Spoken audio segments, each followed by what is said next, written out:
can't be fun when you see your ratings start to tank. If that's your weekly barometer as to how you're doing and you're constantly told you suck, well, that is gonna make you sad. Before long, you will start trying anything and everything, even though that's likely a bad idea.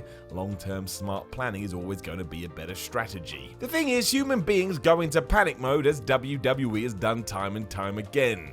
Whether it's looking to the past to see what worked then, hence why Paul Heyman and Eric Bischoff have recently been given director roles, or just trying the most batshit crazy stuff imaginable, hence why we had the wild card rule, brains that are now operating at 100 miles per hour go nuts and nothing is off the table. Fun for us looking back, probably really stupid at the time. I'm Simon from WhatCulture, remember to subscribe, and this is 9 desperate moves WWE made in panic over low ratings. Number 9, the wildcard rule. Talking of the wildcard rule, this was all to do with ratings. Happening in May 2019, Raw suffered its lowest modern day rating outside of a holiday season, and it terrified everyone, not least those who were putting WWE on their own TV stations. They wanted an improvement in numbers, and they wanted it now. The following week, Vince McMahon introduced the wildcard rule, where 3 superstars could cross brands every 7 days. Then in about an hour, that figure had already increased to 4. In reality, no one had a clue what the number was meant to be, as it changed every week depending on what WWE wanted to do. Straight away, it was stupid then because nobody could keep up with it, and even WWE.com struggled. It uploaded articles that tried to make heads and tails out of it. As we know, this overexposed everyone and just kicked others off the program altogether. I don't even know if it is in effect right now. It may be, it might not. It's a mystery.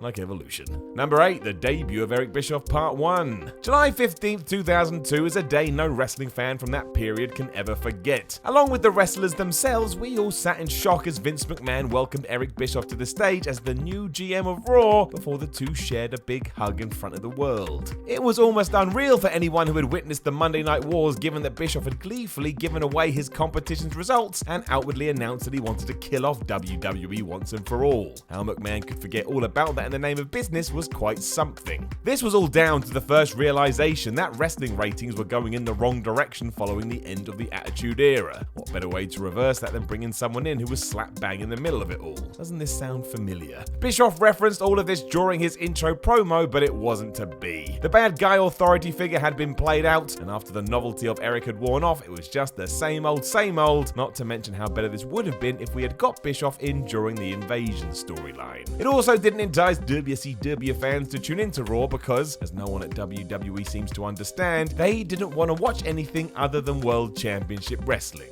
So when that folded, that was that.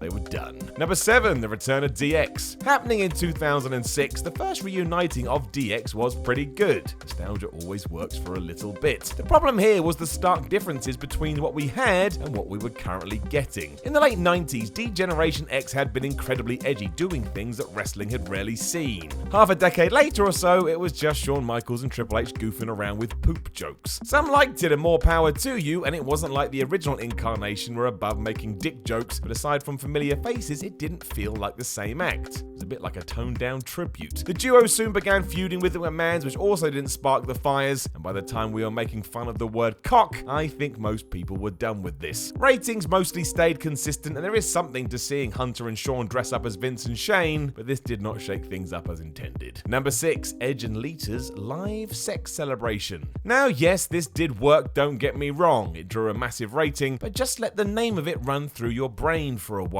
A live sex celebration. If that isn't a sign of a company looking to hotshot some numbers, I don't know what is. Also happening in 2006, the cap of a crazy 24 hours for Edge, who had also won the World Heavyweight Championship. He and Lita decided the best way to enjoy their success was to put a bed in the middle of the ring and pretend to have sex. It was pretty graphic, all things considered, and one of those things that would never happen now. Social media would melt down. There was also a backlash from the arena itself. With a strong family base, officials were livid this happened, and it would be 3 years until WWE was invited back. Lita also suffered a wardrobe malfunction, so while this did what it was meant to do, there were also consequences. Let's hope those few extra viewers were worth it. Number 5, Vince explodes. Fast forward a year later, and the hunt for Attitude Era numbers was still on, which is probably why Vince McMahon decided to blow himself up. Inspired by the likes of CSI that made shows out of teasing murder mysteries, WWE wanted to try their own, right down to having WWE.com run headlines that said McMahon is dead after his limousine burst into flames. There were mock memorial services, plenty of whodunits, and some people and stockholders that actually thought this was legit. Because of course. We never got an answer because real life took a tragic turn. With the Benoit murders occurring mid-story, the whole thing was scrapped, as it should have done, to address what had happened. You can't carry on a fake death narrative when a very legit one had just gone down. McMahon came out on TV to reveal every detail, and this was indefinitely shelved. And if you like to buy into the rumor mill, it is said that it was going to be Ken Kennedy. Number 4, hot lesbian action. Smut was the name of the game in 2002, as WWE openly let us know that sex sells, and they wanted to go to the cash register. Because during this time, General Manager Eric Bischoff walked to the ring and told us he knew what the audience wanted, and yes, that was hot lesbian action.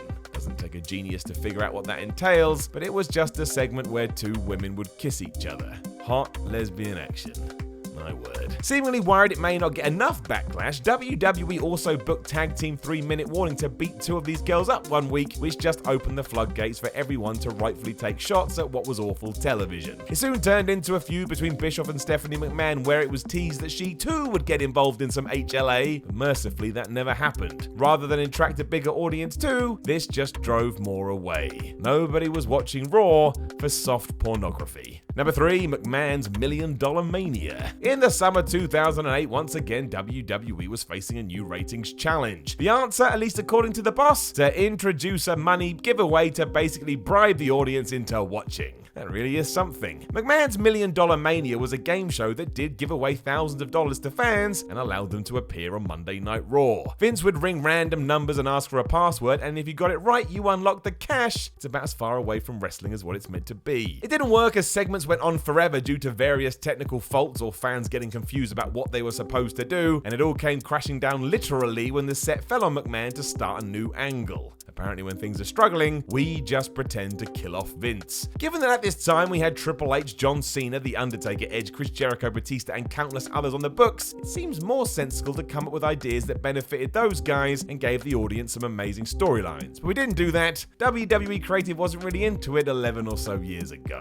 Number 2, Katie Vick. It still seems hard to try and figure out who WWE thought would tune in to see this. I mean, what was their demographic? But in 2002, when ratings were nowhere near as good as they were during the Attitude Era, and yes, you see a pattern here, Vince McMahon went down to the barrel to try and spark this into life by introducing Katie Vick. Brought to us thanks to world champion Triple H, the game told us that not only was his new challenger Kane a murderer, he had killed poor Katie in a car accident, but when it was over, he had sex with her dead body. I feel awful even saying that out loud, let alone anything else, but yes, this is what happened. It also ruined Kane's backstory, because we had been told he spent his formative years in Paul Bearer's basement, but nobody cared about that when we got to a skit we all want to forget. Happening in a real funeral home, Triple H wearing a Kane mask mounted a mannequin in a coffin and pretended to have sexual intercourse with it. Again, who this was aimed at I don't know, but it's a part of history now, and I'd really rather it wasn't. Number 1, the fake Diesel and the fake Razor Ramon. Happening in 1996 when the then WWF had properly bottomed out, I don't get how anybody thought this would be a plus. It was as if gimmicks had nothing to do with the talent that performed them, and you could grab anyone off the street and just stick them in some shoes. That wasn't the case, of course, because Rick Bogner and Glenn Jacobs, the future Kane, were experienced hands, but still, that must have been the thinking. As WCW gained steam with the NWO though, WWE didn't seem to grasp that having bin men and hog farmers as characters wasn't gonna work. Instead of focusing on themselves, Vince McMahon's outfit decided to just pretend that two of their competition's biggest stars were on their way back to WWE and had Jim Ross tell the world that was the case. This was kinda true, but as we already pointed out,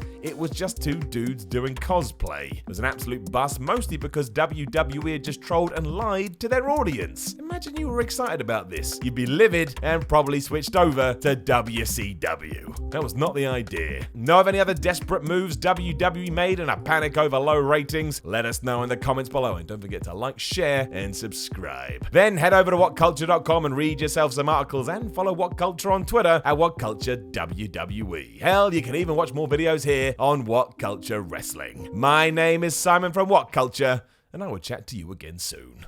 Hi guys, I'm Adam Wilborn from WhatCulture, and if you're a fan of what you've just seen, then make sure you subscribe to WhatCulture Wrestling on either iTunes, Spotify, or wherever you get your podcasts for daily wrestling podcasts, where we not only review Monday Night Raw and SmackDown Live, we also discuss the events before and after of pay-per-views. We have roundtable discussions discussing burning wrestling issues, interviews, and a roundup of the week, complete with a bloody good quiz, of course, on WrestleCulture. Thanks for watching. I've been Adam from WhatCulture, and I'll see you soon.